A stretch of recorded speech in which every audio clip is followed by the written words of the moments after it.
He may have only played 45 minutes for the club, but Leny Yoro has already shown us glimpses of everything that we wanted to see. Composure, calmness on the ball, progressive ability, and also good defending. So let's quickly break down everything Yoro showed us in his debut. So we'll start off with Yoro's on the ball work, because this was a game where Manchester United dominated possession for large parts, and this is where Yoro impressed me the most. We'll start off with his positioning. Yoro took up a position, most of the time, quite wide, with Onana playing in between the two centre-backs. This is something we discussed in our match coverage. If you want to check out the benefits of that, go check it out. Also, actually subscribe to a channel while you're here. That would be greatly appreciated. But we can see, in the average positions, Yoro was wide of Onana. And what else we saw in this game was Yoro being trusted on the ball. And that's a very important start. Someone who is comfortable already with his teammates, and his teammates are comfortable with him. Yoro had a lot of the ball in this game. If we compare it, the touches, Yoro to Johnny Evans, Yoro was clearly the preferred player on the ball, and that's not something we've really had at right centre-back for Manchester United. We are used to our left-sided centre-back having more touches, so for Yoro to have that in this game is a very early positive for us. It shows his comfort on the ball, particularly in his first game. Now the important question, what did he actually do with the ball? Well, initially, it was very calm, it was very safe, which is understandable for an 18-year-old making his debut for the biggest club in the world. It's understandable. Most of his passes early on were very simple, either into the midfielder, into Casemiro, or wider to Wan-Bissaka. We've got a couple of examples of this. We've got Yoro receiving the ball here. He's just going to take one simple touch, and then he's going to move the ball on to his teammate in midfield. Nothing particularly complicated. We've got another situation here. He's going to receive the ball wide of Onana, as we can see, and then quickly just move the ball on towards his right back. And this was very much how he played the early stages of the game. Perhaps the first 20-30 minutes of the match, this is what he was doing. He was getting the ball, and within 2 touches, he was just moving it on to his teammate. And of course, there is nothing wrong with this. This is a good, solid start. What I really enjoyed, however, was that as the game went on, he became much more progressive. And this was part of a key tactical change from Ten Hag in the game. It was Ahmad given the license to move inside into these positions, as Aaron Wan-Bissaka moved a little bit further forward.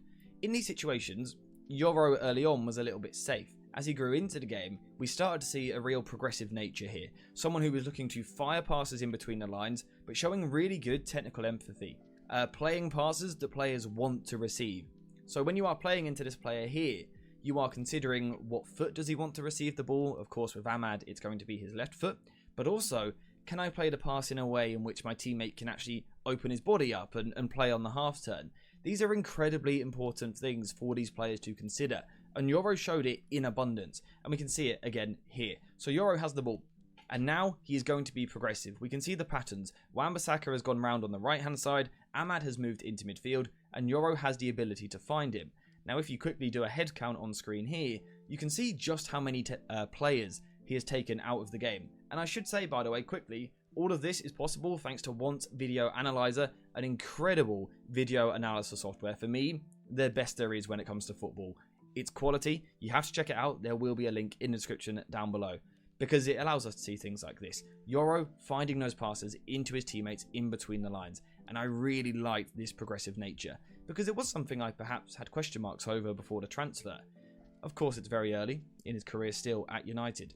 But to show early on that he does have the ability, but also the confidence to find these passes. On his debut, it would have been very easy to keep it very simple, very safe, and kind of just have a quiet performance. But Yoro didn't want to do that. He wanted to be progressive. He wanted to help his side. It's huge. So those were the 2 main things that Yoro done on the ball. To start off with, it was quite safe and quite cautious, if you like. As the game went on, he was a little bit more progressive. Largely, that is all we saw from the game. However, if we take a bit of a closer look at some of the work he done, you will actually see a couple of habits which I think are a really, really promising sign. The first one is the habit of something we've spoken about before, putting your studs on the ball. Why is this important? It's important for a couple of reasons. The first thing it does is it shows a confidence, and it shows a calm, and I hate to use the word, but it shows an aura on the ball. A feeling of belonging. Yoro believes he belongs at Manchester United. He's taken his time on the ball. And he'd done this a few times in really quick succession here. He kind of would take another touch, then he would put his studs back on the ball. He does it again, and then puts his stud on the ball. Now, this is all very slow play. It has two effects. One effect is it draws the opposition onto you. It brings these Rangers players towards him to open up space for someone else. But again, I think the important thing here is actually about a mentality. He's not rushing himself. You know, again, he's making his debut for a big club. In terms of mentality is what we're looking at here. He didn't feel pressured. He didn't feel the need to quickly get the ball forward. If he didn't feel he could complete the pass, he was happy to slow things down. So that's a good thing. And then the other thing for me, which is even more important, let's quickly move it on, is his work with ball manipulation. Now, ball manipulation is something that I speak about a lot, particularly from centre-backs. I adore it. I think if a centre-back can manipulate the ball well, it makes them a potentially really good player on the ball, particularly when they can use their weak foot as well. Yoro showed it in this game. So we can see here, Yoro is looking towards his right-hand side. He is scanning, looking at what sort of passes he has available to him.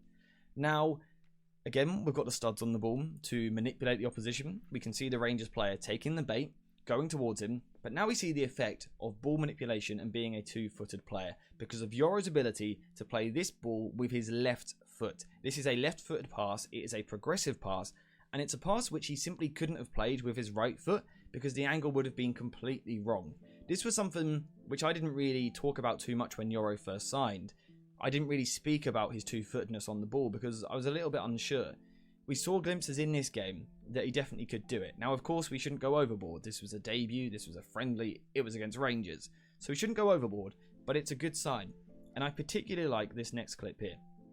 Because what we can see is here he is very much shaping it up to be on one particular foot.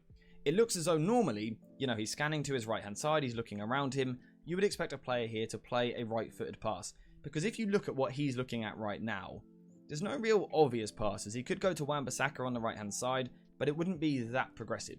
What most right-footed players would do here is play a fairly safe pass to one of these guys. To the fullback at the bottom here, to Collier in midfield, or Casemiro. These are the passes you could maybe try and play if you are the typical right-footed player. But because Yoro is two-footed, he is able to move this ball through the lines. And again, look at the amount of players he is going to take out of the game with this one pass. This is 6 Rangers players taken out of the game because he is able to use both feet.